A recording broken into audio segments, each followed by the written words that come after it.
Well, good morning, folks. We've already had a great kickoff session with Betty Gardner and Mayor Van Johnson from Savannah. It's a beautiful 82 degrees there this morning, and he hopes that a year from now, we'll be seeing y'all face to face there. Had we been there this morning, I think he was prepared to all buy us a breakfast drink, so we want to make sure that we take him up on that offer a year from now. I want to welcome you to our first presentation of many this week during the Continuing Education Training Institute.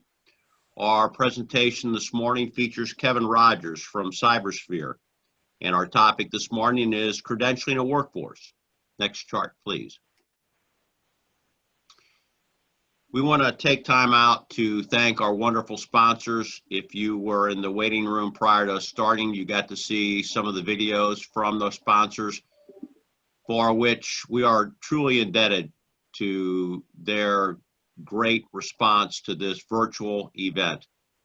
A lot of companies would have been falling out when we went from live to virtual. Not a single sponsor left us this year, and I just want to take time out to publicly thank them all for hanging in there and making this a great event. We have over 3,000 individual registrants for the sessions this week, and we know that we're going to have a great opportunity to learn from one another. Next chart, please. Just some quick CETI housekeeping rules. This session, as well as all CETI sessions, are being recorded. We will send you the recording and links to the PDF files of the presentations so that you'll have them right after these sessions are recorded. That way, if for some reason you or some of your coworkers could not attend, nothing's lost. You'll still get them in the send that every registrant will have. Attendees are automatically muted when joining the session. Please feel free to use the chat box located on the lower navigation bar for all questions, and we'll get to those questions at the end of the session. If there are any unanswered questions, we'll have those with responses that we will send out with the recording and the PDF files. We also ask you to take time out to post on social media using our hashtag CETI2020. Also, if you go to LinkedIn, you will see that we have a CETI working group, and we would hope that you would go to LinkedIn and become part of the CETI working group as well. Please take time to do that. I think you'll be well advised. That's a great group of individual educators and business folks that have the same interest in common. I want to take time out now to introduce our first presenter this week, Kevin Rogers. Kevin is currently one of the lead architects supporting the Department of Defense Cyber Command, U.S. Army PEO STRI, and Mantech International with his work involving advising and developing global cyber training programs for global financial institutions, critical infrastructure providers, and large system integrators and universities. Kevin is a graduate from Radford University. He founded 4 technology companies so far: Cyber Advanced Partners, CyberPath, Cypherspere, and Knology over the last 30 years, all focusing on training and educating the cyber workforce. It is my pleasure to present to you Kevin Rogers. Thanks, Kev. Have a great morning. Wow, thanks for that introduction. I'll give you about 3 or 4 minutes for the applause to stop because I can hear them. They're so loud right now. Just kidding. It's a little different doing a keynote in your living room or your office and coming to you live. I normally would be doing this face-to-face, so I'm sorry I'm not there to meet you in Savannah. So hopefully I do deliver this presentation with the passion and excitement that I have for training and education. I did start out in the world with teaching people how to use DOS. Our sales pitch back then in our company was, we have amber monitors, not the green ones, so they're better to learn with. So that dates me a little bit. And wow, after watching those opening videos, I truly feel blessed to come here and present to you guys today. I'm going to tell you a little bit about myself. My session's planned for about an hour and a half. It is an hour interactive session. I do hope to get audience feedback, and I do want to let you know that I'll be taking questions and answers at the end of this. So to the team at CETI, I appreciate the introduction, and good morning, ladies and gentlemen. I was notified we had a record audience attending this year. It's interesting to hear that, because you'd think more people want to get away, go to a facility, network, and exchange ideas. But coming together online, I believe, is a platform where we're going to have a lot of education and training taking place, especially with the pandemic and a change of time. So this is kind of relevant to my presentation today, and I hope you take away some key win themes or some ideas that you'll be able to deploy within your organization.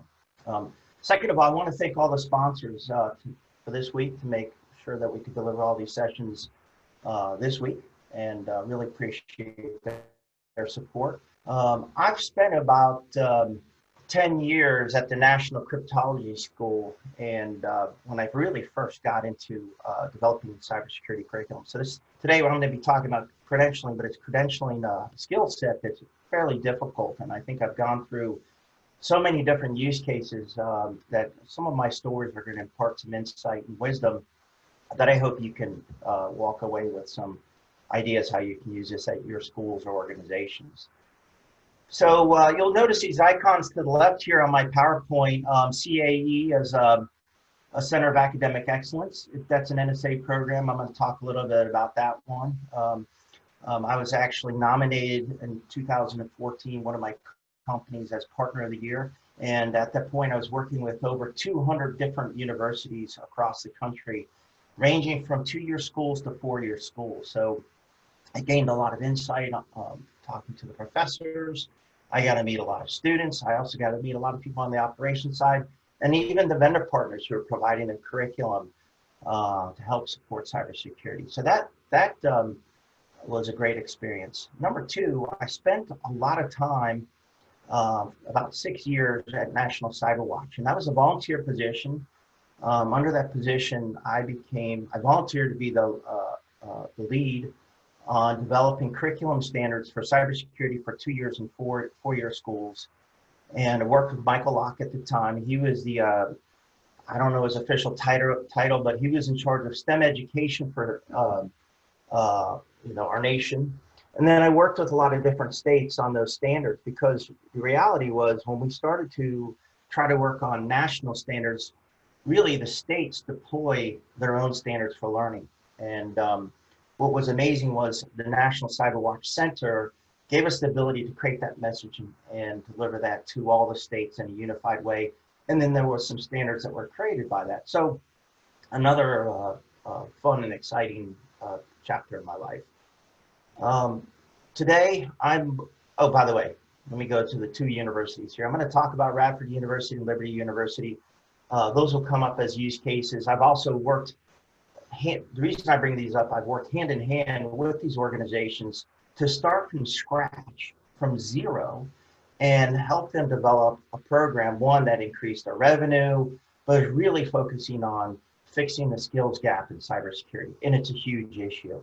The last icon you see on here is called the Persistent Cyber Training Environment. Today, I'm a chief architect.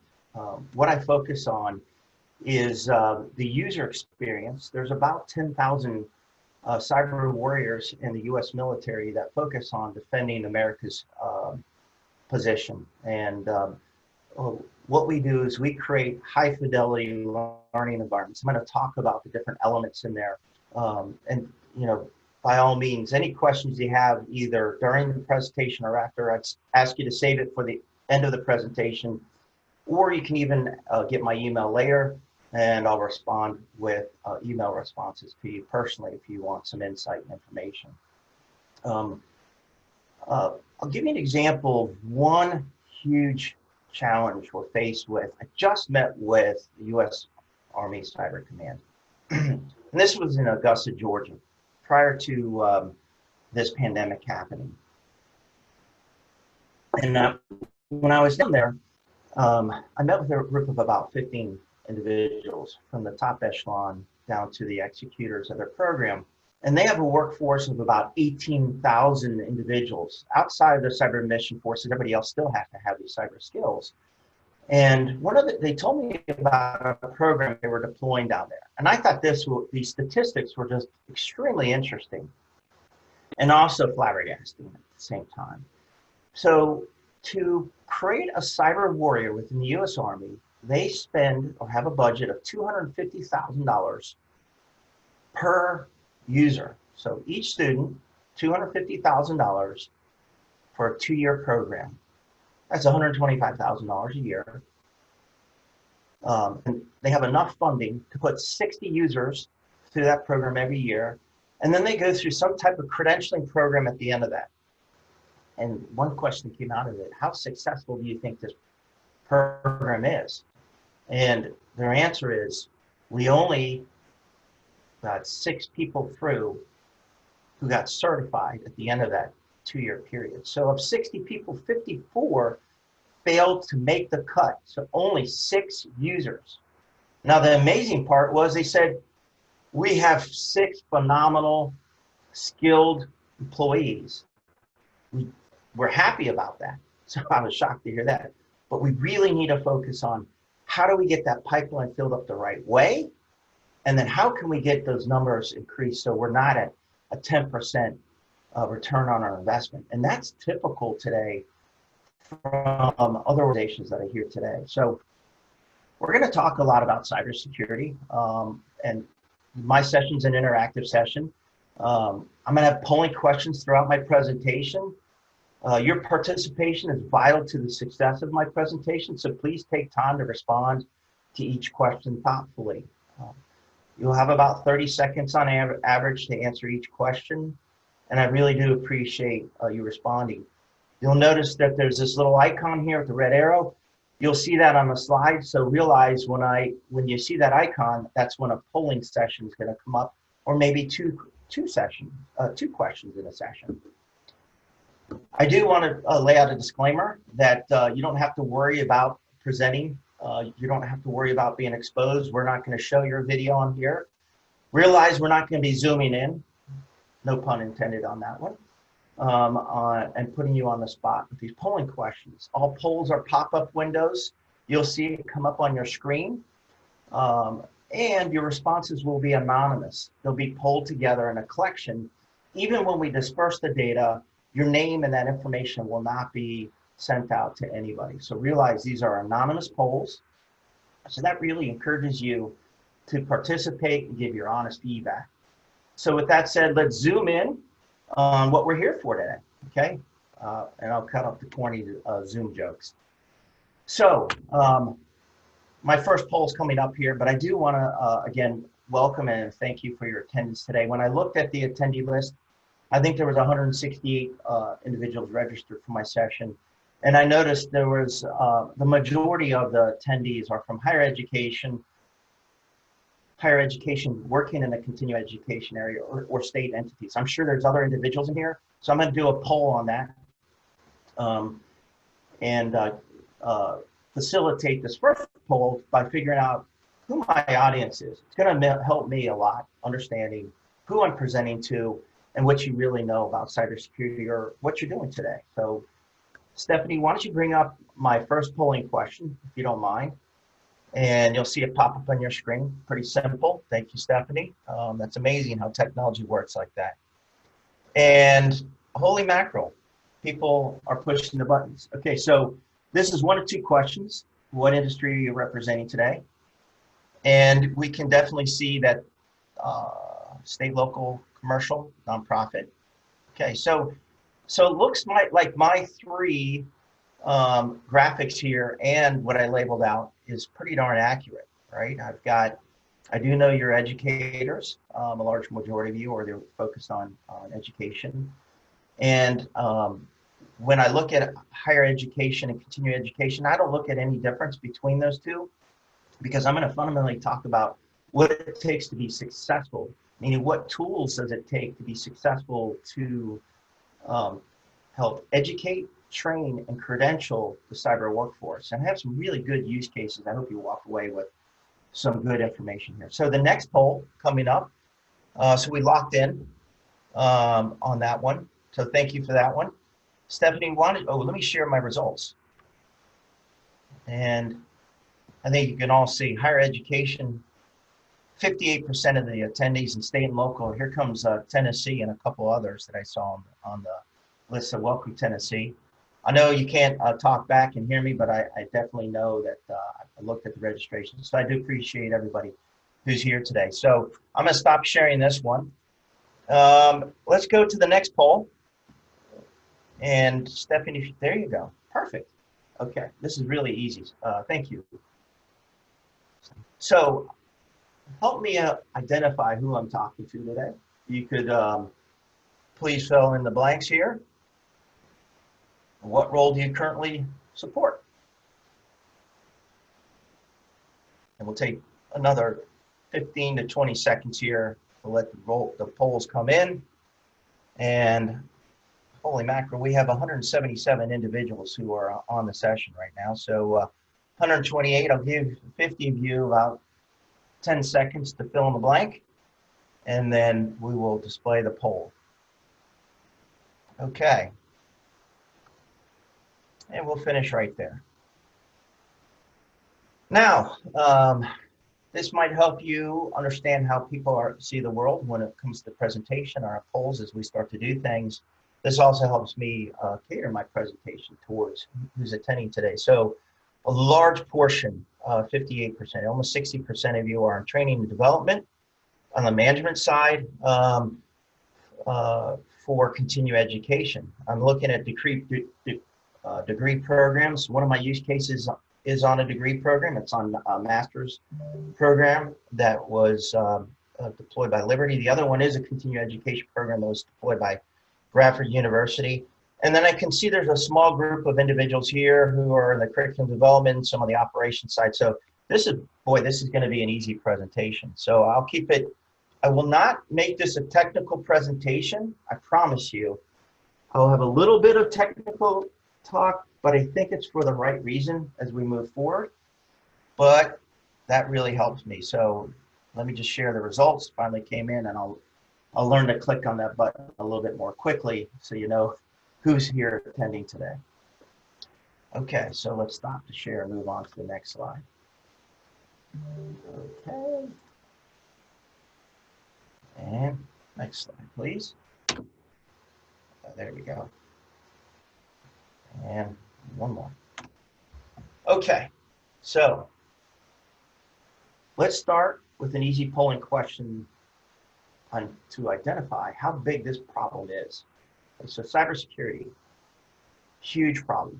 Okay, I've spent 20 plus years in the area of cybersecurity, virtualization, cloud computing, but my real specialty is in malicious actors, polymorphic malware, zero-day viruses, you name it, and nation-state threats. So realize that the numbers you're going to see really come from these large nation-state organizations. The smaller hackers, which you hear on TV or you see on the TV show, are typically not the individuals that I'm targeting or that a majority of the workforce is focusing on. We're focusing on protecting our critical infrastructure and our entities from nation-state hackers. And that's because they want to steal your IP. That means your intellectual property, such as patents. It's a huge issue today for small businesses in America. A lot of Chinese firms and other countries do position and attack to steal technology so they can take it to market quicker than we do. That's just one type of loss of cash. The other one is stealing money. So let's start with this polling question. Next one is, how big is the cybercrime market today? Just take a crazy guess. And I'll keep this poll open. Again, we have 178 individuals, and wow, we're going through fast now. I do appreciate the speed to answering these things. And by the way, there is no wrong answers in guessing this. It is meant to give you insight and inform you on the problem set today. So we'll end the poll in about 10 seconds for those who are participating. And I think, frankly, you'll be surprised in how big the market is. Okay, locking it in, ending poll. And I'm going to throw up the final slide, share the results. And let me move this over here. And reality is cybersecurity. There you go. I thought I flipped through 2 slides. Cybersecurity Ventures predicts cybercrime damages will cost the world $6 trillion by 2020. So this prediction was made back in 2018. Forecasts go up to $10 trillion over the next 10 years. This is huge. But for all of those who answered 6 trillion by today, you can see that the numbers that came up. Right now, it's many of you said 3. It's double the size. Now, some of these other numbers I'm going to start to pull you on and show you how big this problem is. I think you'll be shocked to see the other numbers that are coming through. So again, majority of you said 3 trillion. It is $6 trillion.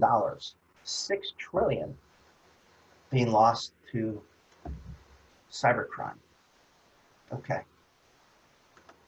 That's the cybercrime market. And moving on to the next slide. There we go. Okay.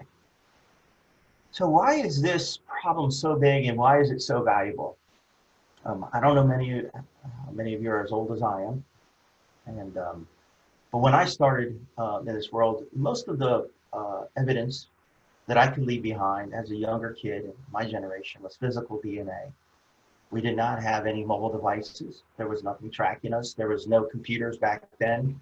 There was I would say Bill Gates invented the computer while I was alive here. So it hasn't been that long. The reality is this physical DNA that we've grown up with in our world, this new generation of individuals and all adults, we all have what we call a cyber DNA. We don't effectively talk about it that way, but the reality is it's everything we do online, meaning as soon as we connect, no matter how you connect, where you connect, and you might be connecting by walking out the door and walking in front of a camera also, but realize that connected device and your laptop have all this information, and the bad guys want to steal that data. I recently attended a session with a professor from Stanford University, and he said, I think all of us have heard the 6 degrees or 70 degrees from Kevin Bacon concept. Well, in research, there's a study around a term called contextual intelligence. And what they said is within 2 identified parts of data, meaning 2 degrees from yourself, you can almost find 99% of the data online to replicate that whole digital DNA of an individual. That means any criminal that wants to build up a profile against you or your entity pretty much has access to that. So that's why a large portion of the financial institutions, e-commerce companies, commercial companies, organizations spend a lot of time on creating what we call the cyber defense, or this perimeter, so they can't get access to we call those the data gems. The data is where everything resides, and that's what they want to steal. And that's what cybercrime is all about, is stealing that data and then selling it. So let's qualify this problem a little bit more. I'm going to move on to the next slide here. And let's go ahead and throw up the next polling question. How much money will be spent this year, do you think, on preventing cyber attacks? How much money? Okay. And I see a lot of you going for the 12 trillion because you kind of know I'm going after the big numbers. I realize don't always fall for all of my giving you free clues. It is a huge problem. I'll give this another 10 seconds and then we'll wrap up the poll here. But I think you'll still find this to be incredibly expensive. Boom. Okay. I'll share the poll. realize this year, many of you said 12 trillion. And we'll go ahead and roll with the numbers here. $6 trillion will be spent this year on defending. So realize that's a $12 trillion problem, folks. 6 trillion being stolen and 6 trillion being spent on preventing it. That is ungodly numbers. I also work in the financial sector with the large banks. One of the banks I cannot disclose, one of the biggest ones in California, spends over $2 billion a year to prevent cyber attacks within their organization. $2 billion, and their amassed theft within their organization is on average between 500,000 and $1 million a year. But realize how much they have to spend to prevent that theft from happening. Now imagine every bank around the world, or every e-commerce company, every auto manufacturer, any utility company. I mean, it's endless. So when you think about the 6 trillion being spent globally, it's really, is it enough? And here's the problem set that I bumped into. Even though we're spending so much on this, a large portion is going to hardware or software solutions. And the reality is the weakest link is the human. And we believe that most of this takes place through social engineering. So we say the weakest link in the system is the human element. And what you'll find is the trends are going way up in the amount of money being spent on cybersecurity training, cybersecurity awareness, because it is such a big issue for these organizations to run. So for some reason, I thought I shared this. It was almost across the board. We did have 12 trillion as the number one guess. A close second was 6 trillion. So for all those you who guessed 6, good on you. And then realized that the individuals who said 750 billion, again, no wrong answers, but this problem is huge, and it's just going to continue to cost more and more for any entity to run information over the internet. So we'll stop here and move on to the next slide. Next question. So knowing that this problem is so pervasive, and realize that when I started, this was all around IT skills back in the early 90s with these DOS machines. And one of my first big customers was the CIA. It was still around, we call it IT training, but there was an element of cybersecurity always in those courses that we focused on to protect and defend those individuals who are working with sensitive data. So that gives you a little bit of background on my experience here. And the reality is I thought we'd have more unfilled IT jobs. Well, they've kind of merged together. So IT and cybersecurity, but realize I started so long ago. And when I look at this digital DNA thing, it's really because everybody has these phones in their hands. They have laptops in their home, and everything we have is connected to the internet, and it's creating these vulnerabilities for us. So cybersecurity and IT jobs go hand in hand. So really, and cybersecurity goes hand in hand with soft skill jobs too. Realize there's a lot of subjective skills that come into play when you have to make decisions around cybersecurity. And I also focus on those type of skill sets also. So we're going to do 2 more questioning polls, and then we're going to get to the heart of this presentation here. So I'm going to go ahead and launch this next assessment and or poll, as I would say. And how many open IT cybersecurity jobs are unfilled today? Okay, and do really like the Zoom feature with the polling. It does come to pretty amazingly fast. From my side, it kind of looks like this little meter of things going in and out, and you can see how things are kind of locking in. So I think I'm locked in. 30 seconds. I'm going to end the poll, and I'm going to go ahead and share the results and realize many of you are predicting 2 million, but it's really 4 million globally. Double double the amount that most of you think it is. 50% more than the other percentage. So 60, 70, almost 75% of you guess lower than the amount that's required to fill these jobs out there. Staggering numbers. And I think some of the other information I'm going to share with you is going to prove my point here and how valuable these jobs are. So last poll, excuse me. Last poll, go ahead, Stephanie, launch that one, please. And this really gets to our proof point here is how much money is being spent on cybersecurity training. So when I started, all my companies have been in cyber training, cyber exercise, cyber practicing.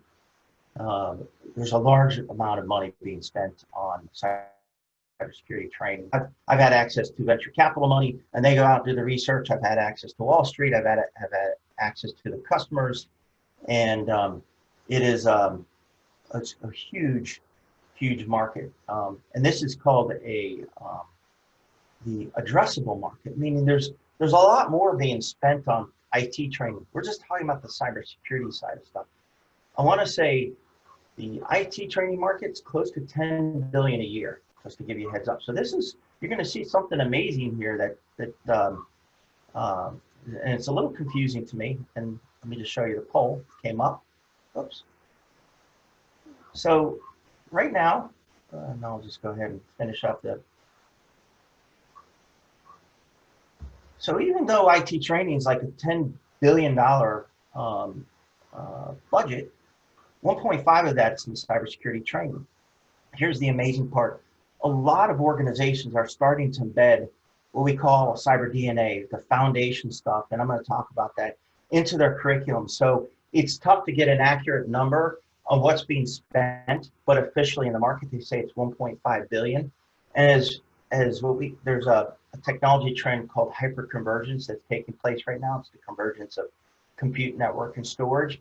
You're going to kind of see that hyperconvergence leading to cybersecurity being all embedded in there, and you're going to see these numbers explode in combination, meaning the number of dollars being spent on cybersecurity is going to directly correlate to IT training. So this market is just going to grow.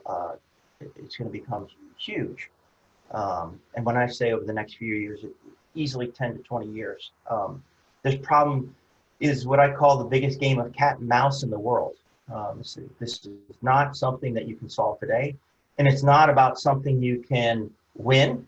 It is about resiliency and training people as rapidly as you can, getting them up to speed, and then sustaining them. So thinking about continuing education, a lot of my programs are going to be about how do you get them up to speed, and then how do you retain them or keep them sustained, and then how do you credential them? Well, I call it, I'll get into it, some just-in-time moments, so you can make some intelligent decisions about that audience. So $1.5 billion, that's a lot of money being spent. So let's move on to my next slide. And we're done for the polling question, so please sit back, take notes. Like I said earlier, these slides will be shared with you.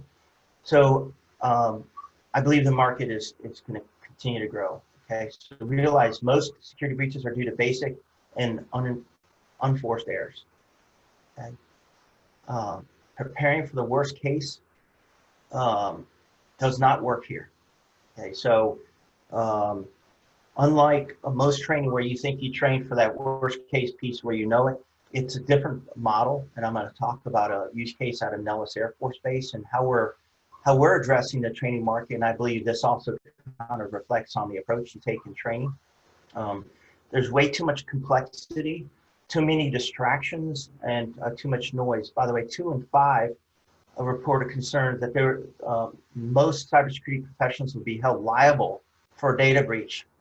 And more than half of these cybersecurity professionals fear dismissal of a breach while on their watch. So we have this compounding interest. Most people who are being brought to protect the crown jewels have a fear for their jobs too, because they don't want to make the mistake. So keeping up to pace at the moment with the greatest skill sets, most organizations right now, and I'm going to go over this PwC survey that just took place, are investing in cybersecurity training. Matter of fact, if you look at the numbers, and I've been studying it during the pandemic, a lot of the large entities are spending more time on training their workforce.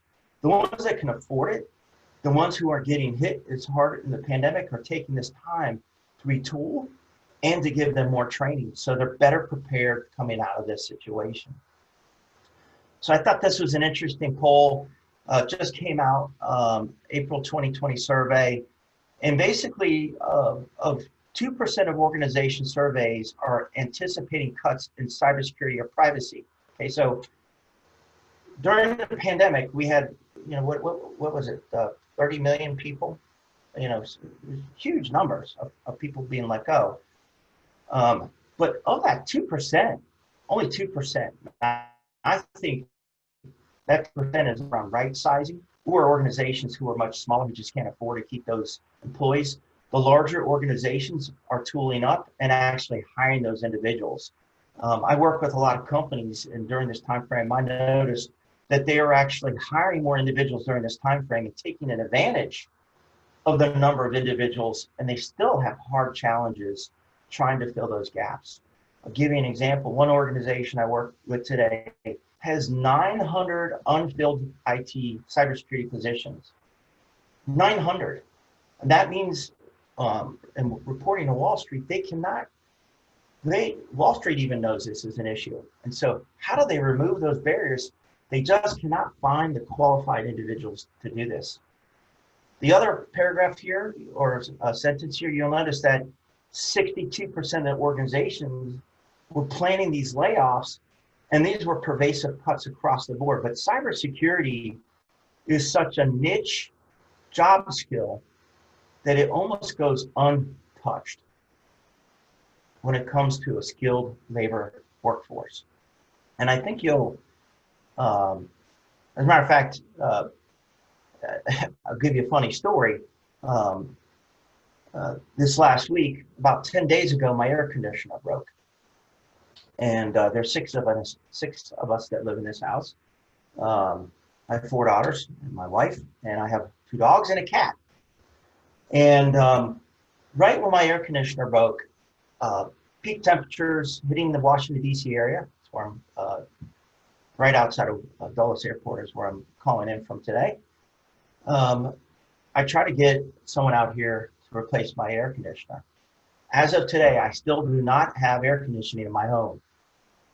Okay, so realize for the last week, as I've been working on this presentation and preparing for it, man, have I been sweating it out. But one thing became apparent to me was during this downtime, these companies could not sustain their skilled workforce. And boy, does that happen. Just thinking about an AC repairman not having enough of them is the reason why 10 days later is the shortest time frame that someone could come out here and repair my air conditioner. Boy, is it painful. Now imagine an entity who's got millions, hundreds of millions, or billions at stake daily, how they fear the same way for that skilled workforce to be there to make sure that that entity can run without it being compromised. And boy, I thought it was such a relevant use case. I wanted to share that with you. So moving on. How do you capitalize on this training market? And if I'm going too fast, please let the CETI presentation moderator know, and they'll text me and have me slow down. First of all, cybersecurity is a permanent issue. It is not going away. COVID-19 isn't permanent. And as a matter of fact, if you looked at the job numbers that came out last Thursday, 2.5 million jobs increased back in May. Unheard of. They couldn't have predicted it. And that just shows you how the pandemic is just a short-term market condition, but cybersecurity is pervasive. 4 million people globally needed to fulfill these skills gaps. And for everybody who's on here, I saw a large majority working on continuing education. Training and education programs must focus on the future. Just giving you a heads up. That's what commercial companies are looking for. Data privacy, database, cloud computing, cybersecurity, you name it. All those hot market trends are an extremely valuable skill set today. And realize if you think you're coming into this market too late, you're not. If I saw the numbers declining over time, then I would say, hey, you might have missed the boat a little bit, but you're not missing the boat. And it's never too late to enter into this market. I'm going to lay out a framework which I believe lays a foundation path. And then there's some key resources you can start to look at. And the last piece here is learning needs to support business strategy and outcomes. Okay, so I know I'm kind of talking business and commercial company stuff here, but I'm preaching to you guys this because I've spent a lot of time working with 2-year schools and 4-year schools. And the reality is the schools that focus on producing jobs are the ones who are going to be very successful. I'll talk about Radford University at this point. What they created a continuing education program back in 2017. And I think I get into that a little bit more. But the amazing thing is, since then they've produced $4.5 million in new revenue for that school. And everybody in the cybersecurity program there has been recruited out of school before they graduated. Now, to me, that statistic is compelling, is knowing that every one of those individuals who go through these programs, if they focus on business strategy and outcomes, if they're focused on the future, and if you guys don't have those resources, you have local companies, partner with them. They'll definitely tell you what they need. And that's one of the recommendations I'll make here in my presentation, but it's critical. So let's move on to this. I do have another poll here. So let's, Stephanie, I think you've got some polling questions here too. And you'll just see this graphic in the background. I just wanted to add it to bring a little visualization to this poll. So I'm going to flip through 4 slides here. Our organization is positioned to miss the boat on this opportunity, is one of them. Number 2 is heading the wrong direction. Okay, so look, I understand you think, hey, we don't support virtual learning. We don't have labs. We don't have these resources. It's a huge challenge. We don't have instructors. Number 3, I call it the eager beaver syndrome. I thought this was appropriate. Is, hey, we want to make the plans. We want to deliver new capabilities. We want to be able to help position that and be able to capitalize on it. And then the last one is launch and deliver new capabilities. Hey, we're at the forefront. We believe we're progressive. And by the way, we're launching mega yachts like there's no tomorrow. And we're well positioned to do that. So it's expensive to launch and deliver continuously. Well, it's not that expensive. If you have the right, because you can buy, build, or partner, realize partnerships can actually accelerate your adoption to this. There's many organizations out there that do that. I'm going to talk about some nonprofits. And there's some organizations like ProTrain who support stuff like that too. So there's many organizations.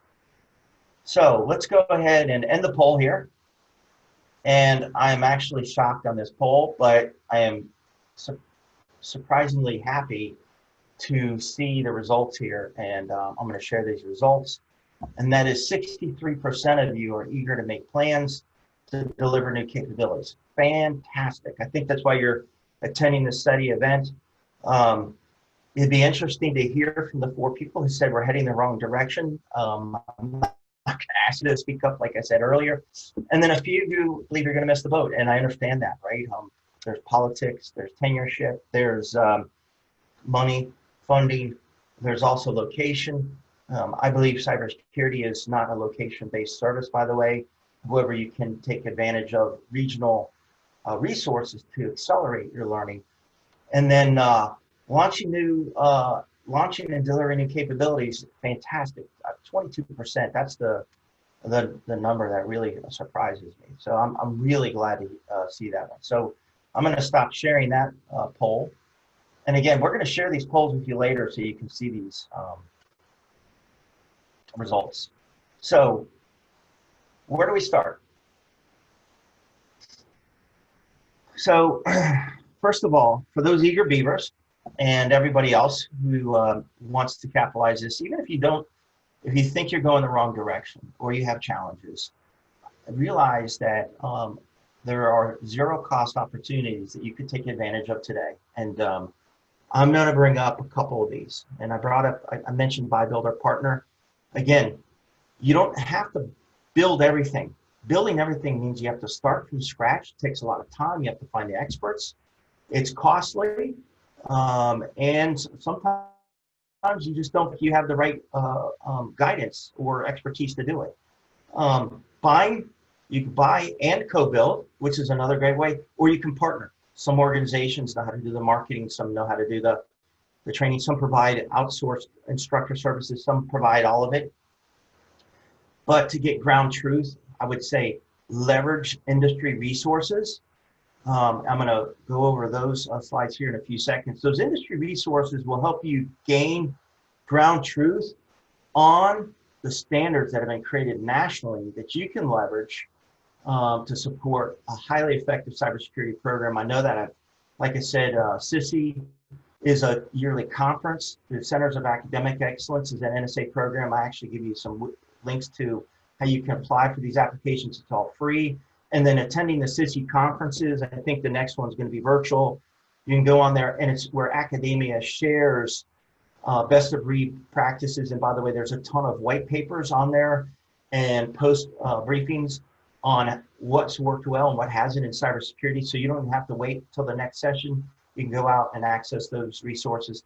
And the last thing I'm going to say, hey, look, online programs are extremely effective when it comes to cybersecurity training.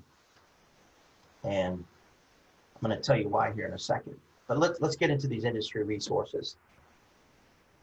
So first of all, the NSA had a huge challenge. One is they were relying originally on a set of standards around industry certifications, and nothing wrong with industry certifications to drive adoption. And early adopters like CompTIA helped set the standards A+. They have some foundation training, but it really didn't align to the mission of the problem set. And that's where NSA created an initiative. Organizations like CompTIA and ISC Squared and ISOC all participate in this. And they really help you choose paths. So one of the first things they're going to ask you to look at is what type of center of academic excellence would you like to focus on? And you'll see two here. So I'm on the white section of the slide here. And the first one is cyber defense. Think of cyber defense as, hey, I just need a strategy and enough people to protect my perimeter of my entity. And NSA is hoping to leverage these individuals so they can bring them into the forefront of our national intelligence and even DoD. So they go hand in hand. And then cyber operations. So cyber operations not only, it gets into, I want to say, forensics. So there's computer network defense, computer network exploit, and computer network offense. And I'm not going to talk about the exploit or offense side, but realize if you're getting into pen testing, that's where you're going to start to figure out, what damage can be done with malicious malware or 0 days and what kind of impact that has. These cyber operations not only blend into what I call IT skills, but they go into soft skills. For example, very similar to kinetic warfare, you're not allowed to just shoot anybody anymore when you're in the field with a weapon. You have to get permissions, you have to identify the target has to be approved, and that approval process, and it has recourse if you don't do it. The same thing happens in cybersecurity. They have programs called Title 10, Title 18, Title 50. in that process, we have to make decisions about what can and can we not do to a computer asset during an attack. So you realize that we're also talking about people who operate the networks, who manage these networks, and they have to make intelligent decisions around it. There's a little bit more R&D effort in the cyber operations side, but both of these, if you get into this program, have you're privy to grants and scholarships and R&D money, free money, okay, typically facilitated through the National Science Foundation, and it helps you launch your program. And I know a large majority of the schools that have participated in the CAE program under NSA have really reaped a lot of benefits from that. So what does it mean to be a CAE organization? You're recognized for your curriculum, your program, mapped to a set of standards, and I'm going to go over the nice standards here in a second. As a matter of fact, my employee at Cypherspere was the individual who founded the Essential Body of Knowledge. Her name is Brenda Oldfield, and I really wanted her to come to our company, my last company, for the pure fact that she actually spent years responding to this initiative and presented to President Obama what she calls the essential body of knowledge. Instead of the common body of knowledge, she created the essential body of knowledge. What does it mean to, what do you have to become a credentialed workforce? And the value of her coming on board really solidified how we approached what I'm going to be talking about is the training, practice, exercise, and credentialing of the cyber workforce here in a few. But she helped stand up the National Initiative for Cybersecurity Education. There's a framework out there. That framework gives you the ability to kind of lay out job roles, workforce competencies, tracks, and even certifications. I'm not going to read all these, but you get the concept. And again, you're going to get these slides. So I'll move on to the next one. And that is these industry resources. So this is one example that I took. I know CompTIA is a sponsor. They didn't pay me to do this. I just know what they do in the market, and I thought it would add a nice benefit for me to lay this out. So to the right, we have this National Initiative for Cybersecurity Education. So realize in the early days, before this essential body of knowledge was created, the federal government had a lot of issues, and the Department of Defense actually created a standard called 8570. In simple terms, without getting into acronyms and geek speak, they wanted a way to figure out who could talk the talk and who could walk the walk. Now, in that early stage, it was based on industry certifications and a set of standards, 3 tiers. Hey, someone who doesn't have a lot of responsibility, someone has a medium amount, someone who has a lot of responsibility, and the certifications laid out like that. What it didn't really do was cover the performance aspect or the abilities. Okay, so what we could do is we could identify the talk, who could talk the talk, but we couldn't identify who could walk the walk. And it really almost had an adverse effect on credentialing the workforce, because after everybody got certified, they thought hey, I'm certified. I'm done. I'm ready to rule the world. As a matter of fact, created more risk. The vulnerabilities on our DoD networks went up. There was only one organization that we knew of that actually did what this 360-degree closed loop program that implemented process, tactics, techniques, procedures around the training that really enhanced the security posture. And that kind of led to this National Initiative for Cybersecurity Education, and we realized the response to 8570 is now called 8140. It hasn't been launched, so none of you are missing the boat on this. Everything is moving to credentialing based on job roles. When I was at a company called Global Knowledge, over my tenure there, I drove over 300 million in revenues just to the Department of Defense over my tenure there to address 8570. So that gives you some idea of how big the problem set.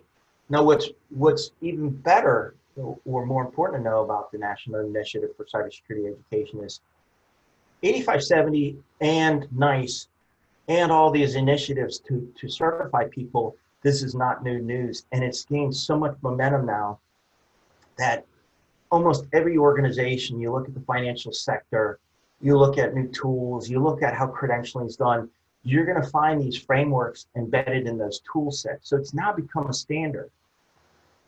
And then what they've done here is you've got these tracks. And by the way, I've got a web link up here on the upper right-hand corner, and I have another slide. I'll take you to a couple different authoritative sites where you can get this information.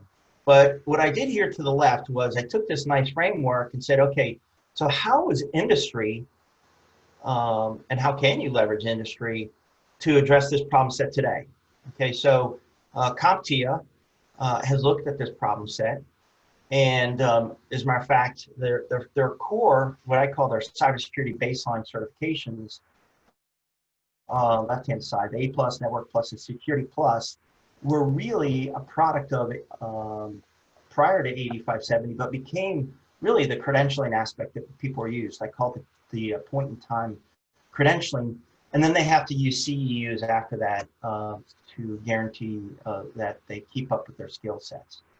On top of that, recently CompTIA has created this foundations course, so everybody, if you're not offering an IT foundations course before this, you have to. It's a given. No matter what you say, it is a given. It's still a big issue. So realize that these foundation courses, this baseline bundle, now is leading to organizations like SANS and ISACA and IC Squared and CompTIA to create what we call specialized certifications. And you'll see these down here, like the CompTIA Pen Test Plus, and you'll see this workforce category here, and then just the lines where this maps up to here. And as a matter of fact, you'll see that a large portion of the measurements that are inside of here map up to these certifications. So a lot of the industry providers, and I hope that CompTIA will revalidate this later throughout the week if they're doing a presentation on all of these. They have another one around analyzing or analyst, a certified analyst.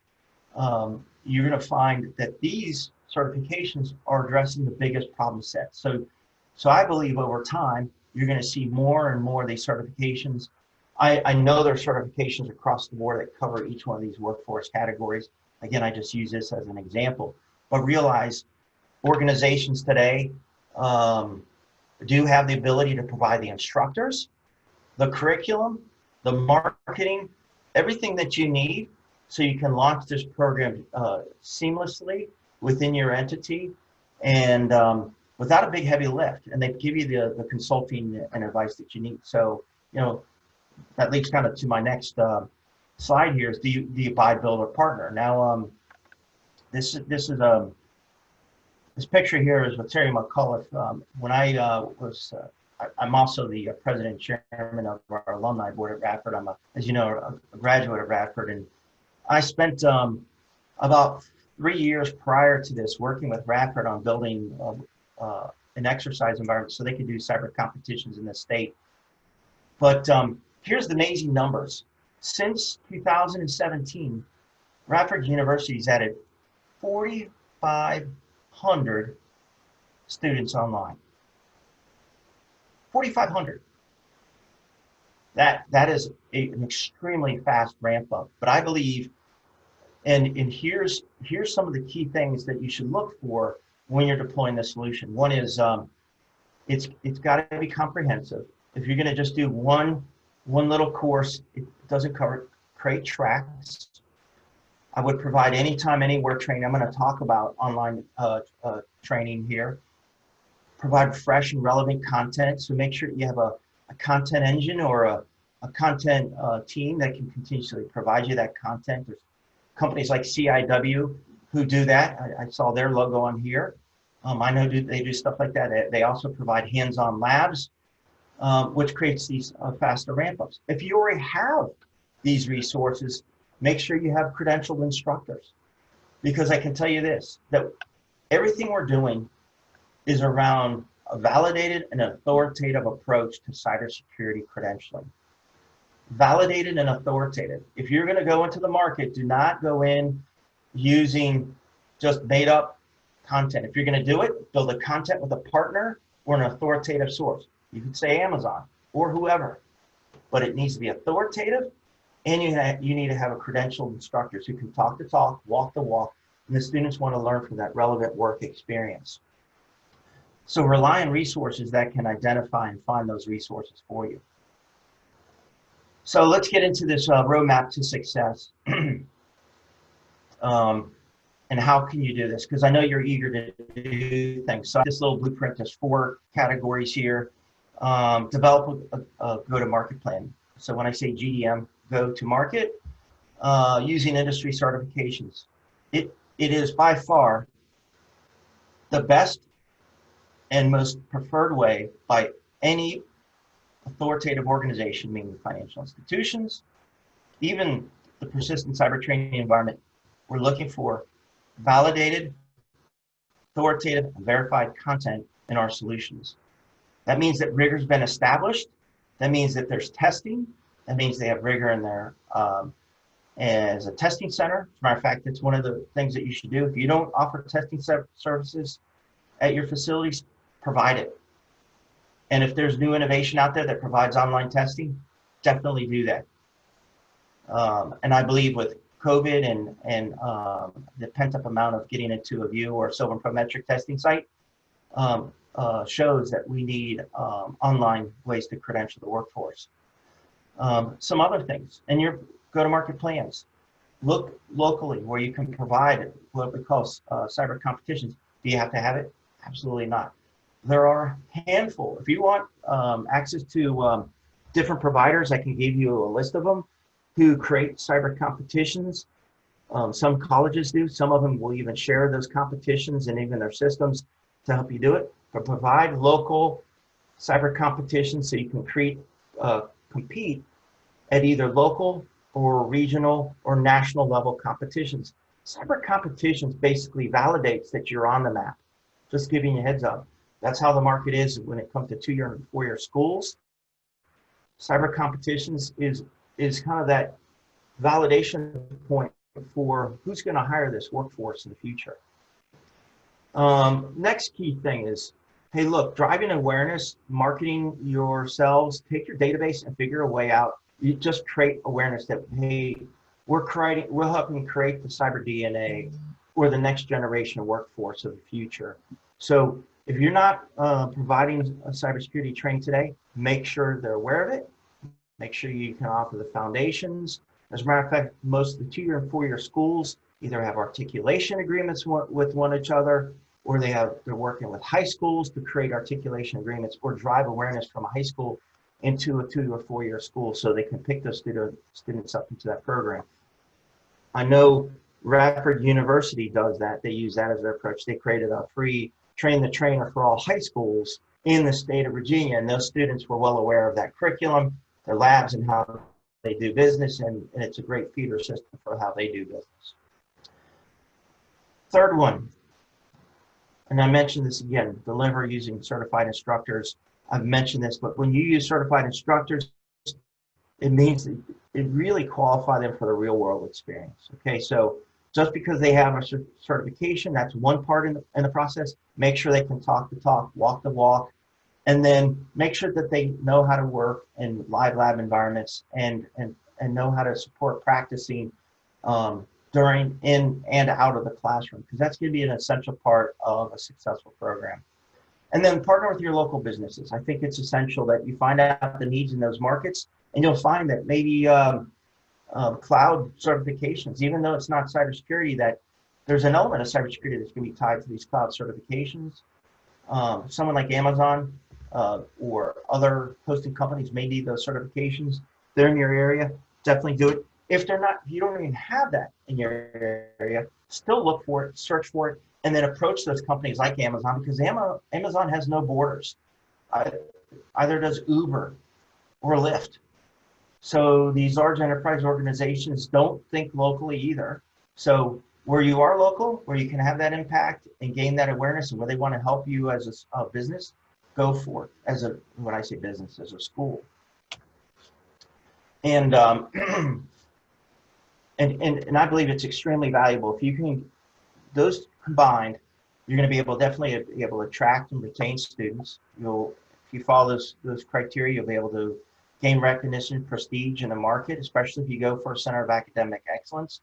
You'll be able to pick up grants and funding, and you'll be able to generate revenue for vocational training. I know that's huge. I know some organizations that are doing all you can eat for one fixed price. I know some who are doing continuing education units. So, hey, sustain my certifications. Come in monthly, we give you 2 or 3 sessions for an hour at a time. So I know you're working, but come in for 1 hour in the evening and you get your CEUs, and you're done for recertifying your certification. So as an entity, you can do a lot of unique things to get your name on the map. I promised you some valuable links. Ms. Nice is one that I showed you. The NSA Centers of Academic Excellence is another one. Here's a couple more. The National Initiative for Cybersecurity Careers and Studies. This goes into a little deeper framework. It kind of sits under this Nice, but it gives you all you need to know about what kind of training for what careers. It does have some free curriculum.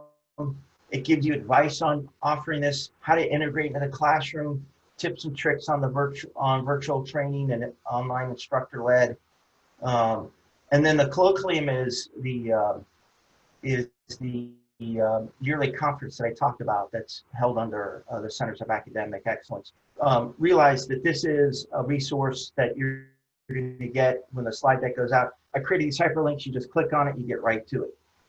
So, and I have about 10, 50 more slides and about 20 more minutes. So I hope to get through everything, and I hope this is valuable. So I might speed this up just a hair, just so I can get to everything. But you might be asking, how does this online versus traditional education work compared to what I'm doing today? Now, I know many organizations or schools got caught off guard by not having a virtual capability. And having a traditional education, I think, is great because you get face-to-face time with the individuals. We still do that in my programs. However, majority of the learning from the users takes place online. And the next few slides are some of the things I'm going to go through, what I believe are essential to defining success for being online. So I don't know how many of you know who Gordon Ramsay is. He's a famous chef, and he's known for dropping the F-bomb on his show, probably, I don't even know, 100 times during the show. It's pretty ridiculous. As a matter of fact, the whole show all year is bleeps. And the reason I bring this up is because the F word I'm referring to is not a 4-letter word, but the F word I am referring to has a negative connotation in the workplace. Okay, so many bosses frown upon this word, and that word is failure. Okay, so and why is this so important? Well, there was a book I read back in 1993, and it was written by Dr. Roger Schenck, and this is one of his many quotes that he has. And the book was called Virtual Learning: A Revolutionary Approach to Building a Highly Skilled Workforce. And back then, he did a study on human cognitive behavior, and this was he established a place called the Institute for Learning Sciences out of Northwestern University, and then he did studies all over, studying human behaviors. And the most compelling thing that came out of this, and I think this was a turning point in my career, was without the failure, we weren't able, we succeeded, we didn't know what the bad looked like. We didn't know what failing looked like. And in cybersecurity, failing means an exploit has taken place, you lost data or whatever. So the reality is, over the last 20 years of my life, I've been focused on really thinking through how do we put people in positions where they can go into real live environments and constantly fail without the fear of failing. And how do we create a culture of learning? Turn off my phone here. How do we create a culture of learning that is systematic and thoughtful, and that leads people towards you know, learning these skills in a continuous fashion, but not having that fear of making the mistake. So realize my second company I founded, Cypherpath, was all around software-defined infrastructure. We'll get into that. And that was really helping create places where we could go fail. So I think this is one of my last polls. And I want to ask this one. I'm going to have Stephanie launch it up. And I think this is an important one because this is an important piece. So what stage of the learner life cycle do you find to be the most important here? Okay, this is not a trick question. Training, practice, exercise, and certification. Okay. And wow, 20 is fantastic. The feedback here. And wow, this is incredible. You can see my dashboard. The triggers are going back and forth, and everybody is and it's locking in place here. I've gone 36 seconds, but we only have 78. Okay, can I get 100? Can I get 100 responses? I'm gonna get it up. I only have 80 out of 150. 81. Okay, I'm gonna end the poll. Wait, 85. Okay, we're getting people in. We're to the race to the hundreds. We have 87% on the poll. 88 people. Okay, we'll end it here. Okay, thank you everybody for participating. And we'll stop at 90 people. Thank you very much. Man, you guys knocked my socks off. Okay, so practice and exercise. Okay, so how many of you actually offer as a service practice and exercise for training? We're a institution, continuing education. All we do is we focus on not just the training piece or the education piece, but hey, we've got the best practice and exercise environments. We lead with that. And I see the certification one. And it is this. I thought you guys would say training or certification. You're killing me. I love the practice and exercise response because here's the way we look at it in the cyber world. And I played football back in high school. And the way I look at these three categories is practice and exercise were the daily activities that we did as a football team. 2 to 3 hours on the field, and we broke up into teams. And by the way, that's the other issue is a lot of people are doing individual training where when it comes to cybersecurity, we're typically solving and resolving issues with a team of people. It's typically a team of anywhere from 6 to 15 individuals because once you get an exploit, there's different areas within a network that have to be looked at and different permissions. And, you know, you have different, think of when you have a castle and a moat around it, you got this perimeter, you have quite a few people looking out at that perimeter to figure out what's going on. Well, the same thing's going on in cybersecurity. So the practice field is where you refine those hardcore required skills. The training is what I call Friday night football, right? It's structured. It has a beginning, middle, and end. It has outcomes that are desired. And I know training is built into the practice and exercise, so don't get tied up on the terms too much. But the reality is, I believe that you're going to go to training Friday nights, you're going to watch the films, and then you're going to go back and practice and exercise. So you play training games. You go to games to train. The certification is regionals or states or the Super Bowl, right? It's a point in time verification or validation that you are the best, okay? But remember, it's point in time, and this is no discredit to the certification, but it's valuable. But when you look at the whole, enchilada, to say, that is all three of these combined, all three of them play such an important role in the success of a training program, in the success of an education program. It's all three combined. So in our program under the PCTE, what we look at is, and I'm going to some of these statistics here, not the F word, but everything's built around this failure architecture. And how we credential people is the combination of everything. It's a combination of practice, training, exercise, and validations of a person's ability. And one thing I have not talked about here is the assessment piece.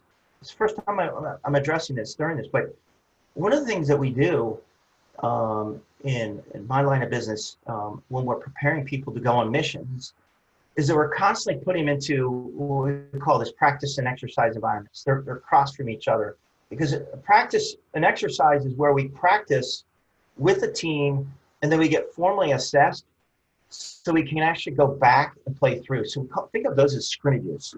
We do a ton of scrimmages, and you can demonstrate your combination of knowledge, skills, and abilities, and that's where you can fail. But you can even fail in certifying, but you don't want to, right? And that's why this is why this little pocket here is designated for certifying. I mean, this I believe I created this graph here to demonstrate the weight I believe it takes to get to this certification. I think this is the holy grail, and you know the mission I'm on with the military is around credentialing. And there's one fundamental question is, what team can go on a cyber mission? And today we cannot answer that question. Today, and by the way, my program is a $957 million funded program. They're spending on average $200 million a year on about 6,000 individuals, and at its peak will be about 10,000 users. So what we're coming together with is this ability to take this combination of all this stuff and look at the data and then make informed decisions. Okay, so so this is important, this little architecture. And so a couple key things I want you to walk away with. Developing the right online learning environment. So what's an optimal learning environment for users? Okay, so I have 2 patents, by the way. One is in abstract networking environments, and the other is called behavior virtualization. It's software-defined networking, software-defined infrastructure and traffic generators. I'm not pitching what I have because I've sold them. But in the research and development of those patents, two unique things came out. One was I wanted a way, the hypothesis was most of the time we spend in a cybersecurity classroom was fixing what the students broke, and we needed a rapid way to, okay, let me shut this down, put that poll. We needed a rapid way to break the environments and reinstantiate them immediately. So software-defined infrastructure is really developed off of virtualization like VMware or KVM or Hyper-V, is basically an inexpensive way to build out environments. Think of them as fake environments. Has multiple machines. It can have a mail server, web server, and user client, and then go in and break those environments. And the reason we created this software-defined infrastructure is at a push of a button, you could rewind the whole environment, change out one object, and go back in and practice and play through. And you could fail continuously. And that was the objective of that. And the second thing is, the patent we had on was, and I mentioned this earlier, is walking the walk versus talking the talk. And the challenge is most labs today only bring in a tool or an app, and then you go in and you do step-by-step instruction or keystrokes and memorization skills. Well, you're not really applying what you learned. So what behavior virtualization does, creates real fake data, like a traffic generator.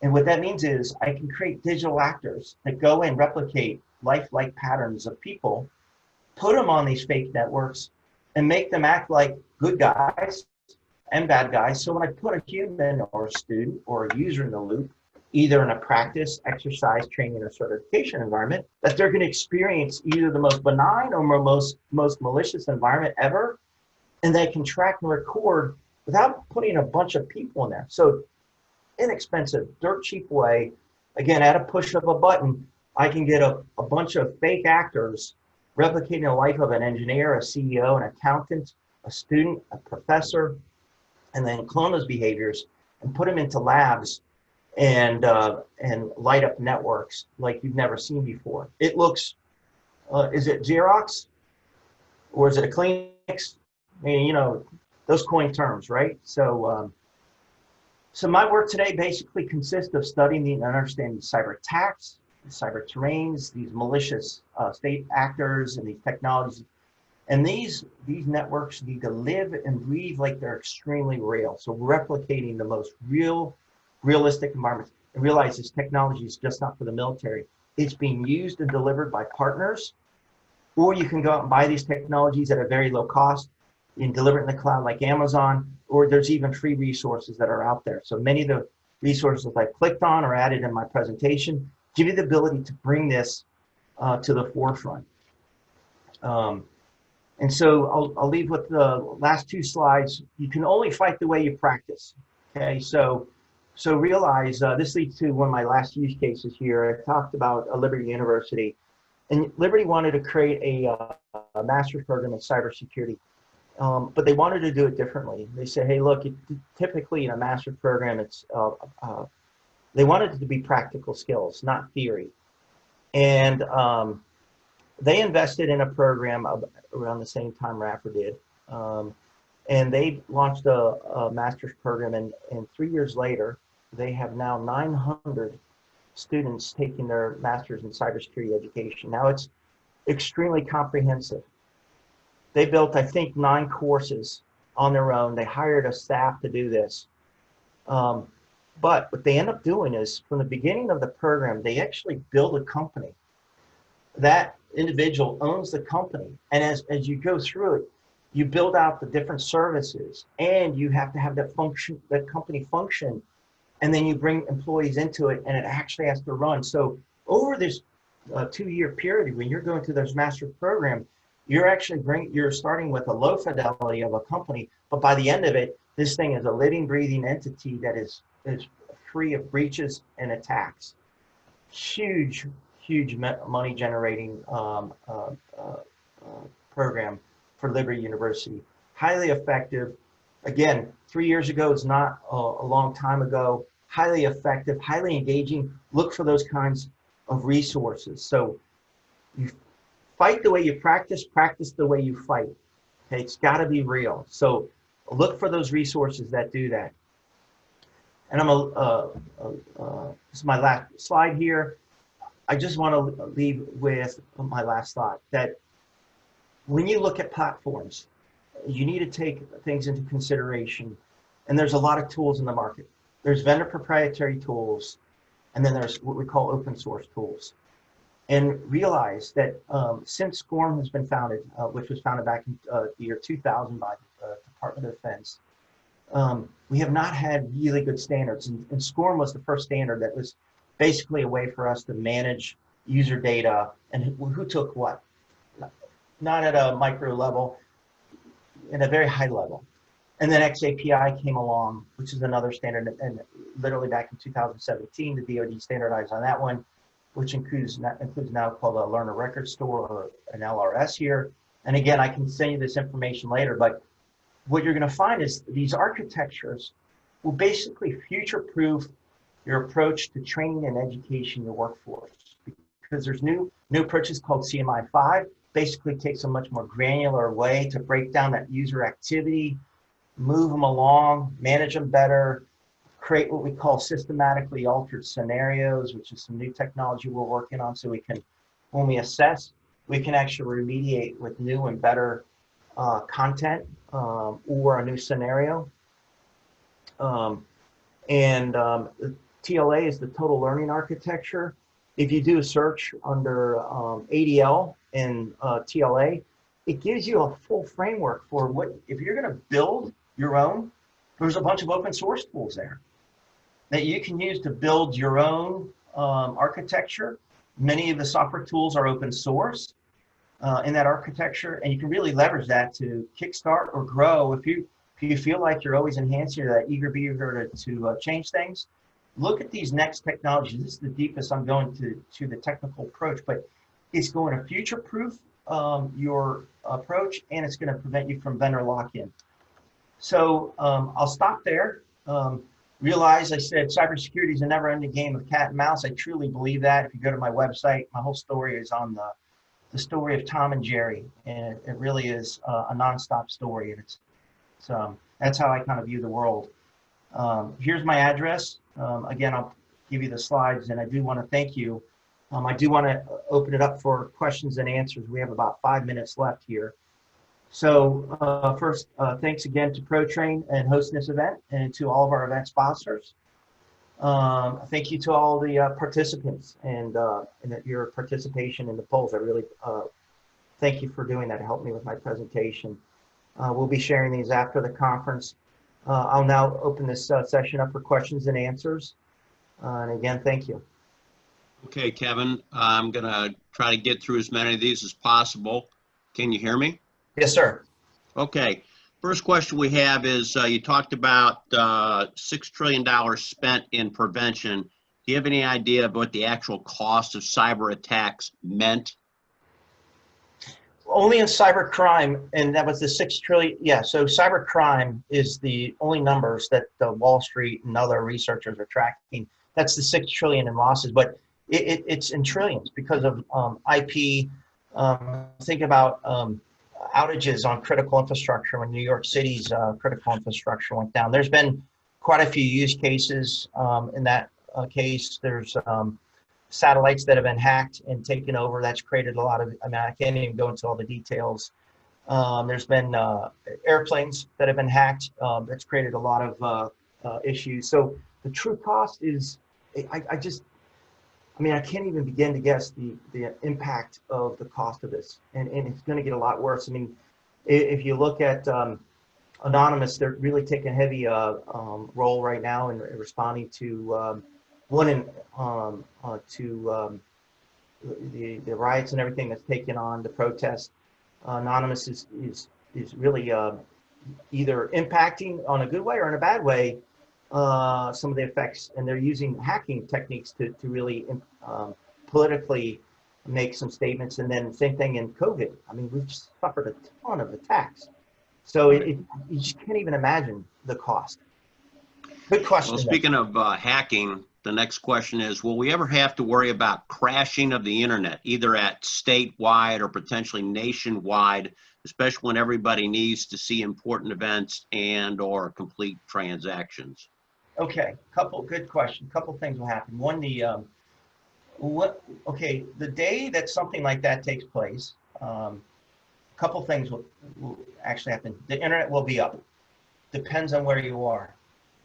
It'll still be up because the way systems are designed today, they're called high availability systems. So think of this little network map on the screen that you see. When you go to route traffic, if one network's down, the other one pops up. So portions of the US may go down. So one of these little dots may go down, but the traffic routes one way or another to get there. So the internet will always be up. However, if you're around this little dot right here, and I don't know if I could, let's say this is the dot that you're, can I do that? Pen. Yeah. Let's say you're around this little dot right here. I would say the people who are impacted by this, let's say a SCADA system, meaning the critical infrastructure, power goes down, you're down for sure. Or if you suffer a heavy attack, where the biggest cities are, where you have the most congestion of compute, you're going to see major delays in getting access to things. So for example, your web page, your web service just kind of spins, and the problem is computers just can't get enough processing power because it's getting hit by so many people. So it just kind of pushes people backwards until they can get access to you. But there's many days. If you, it happened during the Christmas timeframe where Costco's platform went down. They were losing $1 million a minute during Black Friday, and I forgot what happened there. But again, little issues like that have a snowball effect, typically more regionally, and then but realize the internet will never go down. It's built to be highly available, and we have power supplies and generators and things that sit behind the scenes to make sure that even if it goes dark, we got batteries, size of football fields, and generators and processes to keep it running. Okay, I got about 4 more questions, so I'm going to ask you for concise answers if you can, Kev. Sure.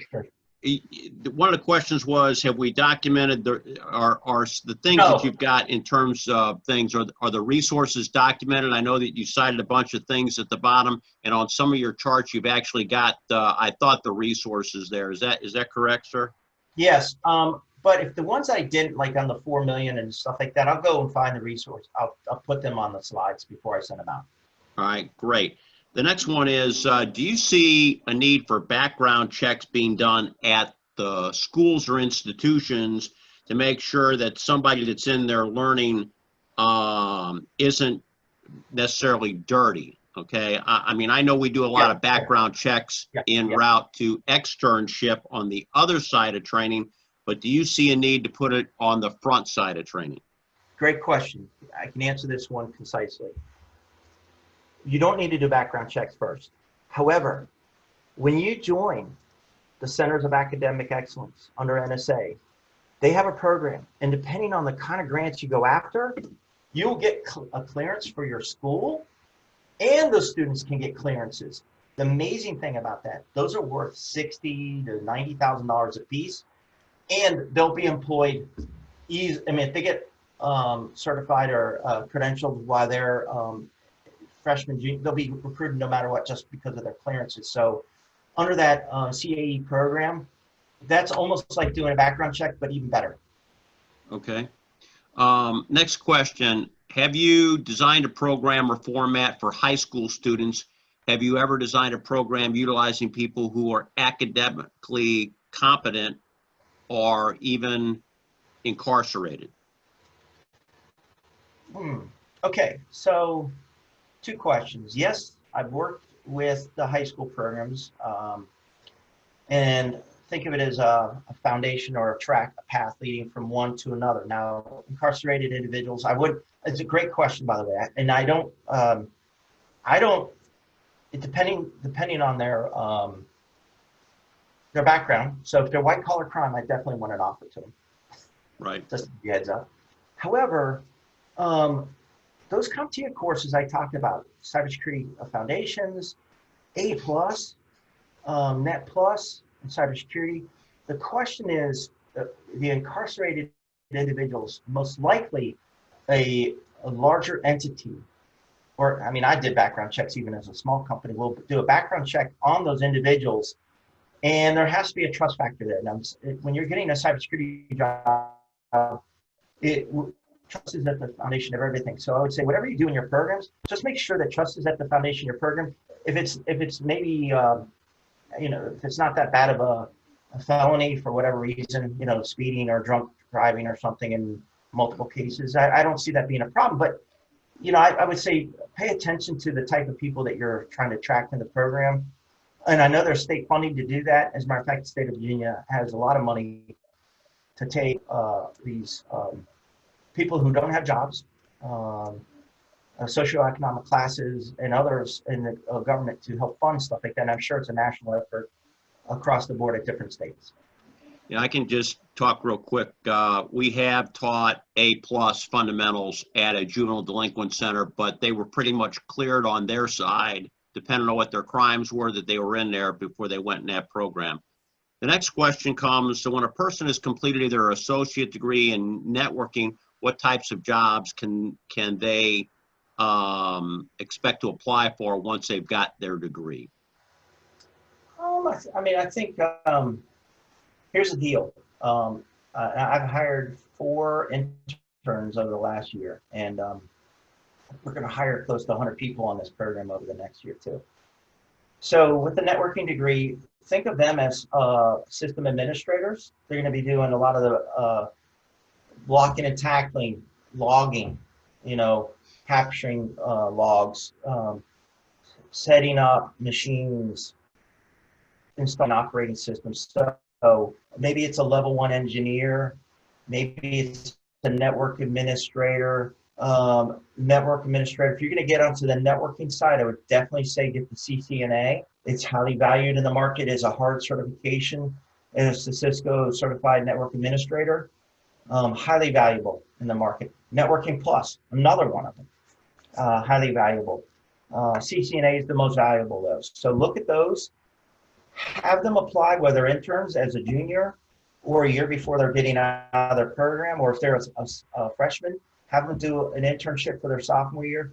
Guaranteed they will be picked up for a job. I have not met programs, unless they are they don't have the aptitude.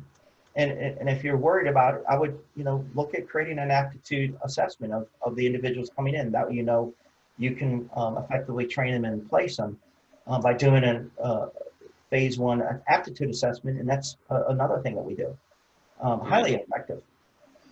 Okay, we got about 3 minutes left here. When do you see the employment gap potentially ending? Wow. Yeah, it's a big one. Wow. And I want to say for years, I always thought there was going to be I've never seen it's kind of like the stock market. I've always thought, it just perpetually goes up, right? And I think there's only one answer to closing the gap, and that is fundamentally changing the operating infrastructure of the internet and how it works. And we're too far into it. So realize that legacy foundation that we put down has a lot of components that makes it susceptible to this architecture. Just means that we're going to be stuck with it unless someone builds something on top of it that becomes like a super operating system. I just don't. I see it going up. Right. And that's why hopefully not to the point of failure. Well, I mean, there's a lot of, everything's around resiliency and cyber risk reduction now, right? I mean, everybody knows we can't do it all, but they know we can practice resiliency. So I think that's the key, is like, how fast you can bounce back. Right. Like we create people to help your organization bounce back fast. Killer tagline, I don't know. Right. But that's what everybody's looking for. Okay, 2 more questions left. Is there a safe level of cyber training or basic knowledge that can be presented to a common layperson? I would say throughout this conference, there's going to be a variety of companies that do that. I think that's why they're here. Off the top of my head, CIW offers and ProTrain partners with CIW. I know CompTIA partners with these guys. I mean, I've just known this industry forever, so I think they're out there, right? So there's a fundamentals course offered by CompTIA. I want to say ISACA offers some. I know ISC Squared started with some. They're focused more on the R&D side. Right. We've got about a dozen short courses. Yeah. That if you're just sitting there at home wanting to know how to basically do more to protect yourself and your personal information, short things. None of them they're all introductory level courses, in the 8 to 20 clock hour range. Nothing you're going to get a certification for, but stuff that will make you maybe a little bit tech savvy for your personal well-being. Yeah, fantastic. All right. Our last question is, the person is curious if the ethical hacker programs training are based on some of the training programs that like bad guys and hackers are out there using as well. Sure. That sets them apart from other continuous training things. That makes sense? Yeah. So certified ethical hacker is a recognized certification by DoD, DHS, Homeland Security, NIST, and recognized by others. There are others. Pen Test Plus, which I showed earlier. SANS has a couple of them. Here's the deal, and I know JBVC, who's one of the founders of the Certified Ethical Hacker. They've taken an approach in the CEH to create it is 7,000 pages of content in that course. So think of it as the index of everything hacking. So you're getting the talk and getting the foundation laid to get into a specialty area to prevent attacks from penetrating a network. So realize the CH is a perfect starting point. There's we look for more refined skills, but it is a wonderful program to get you aware of everything cyber when it comes to cyber defense. CEH, the ethical hacker, and there's others who've created ethical hacking courses. is amazing. And a lot of them have done a good job of putting together those live labs. So great question. I would say, look at resources where you can, and everybody, my final thought is, everybody said practice and exercise is essential.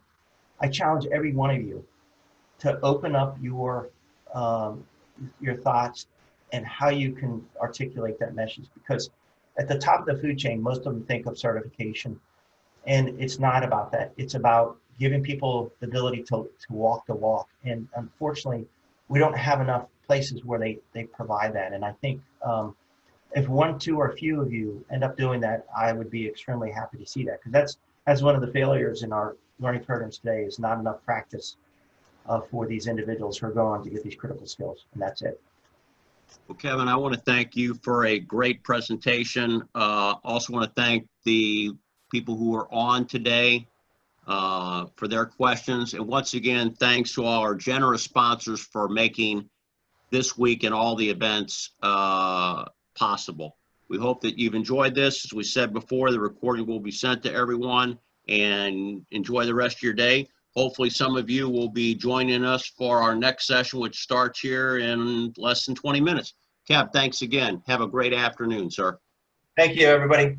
Have a great day.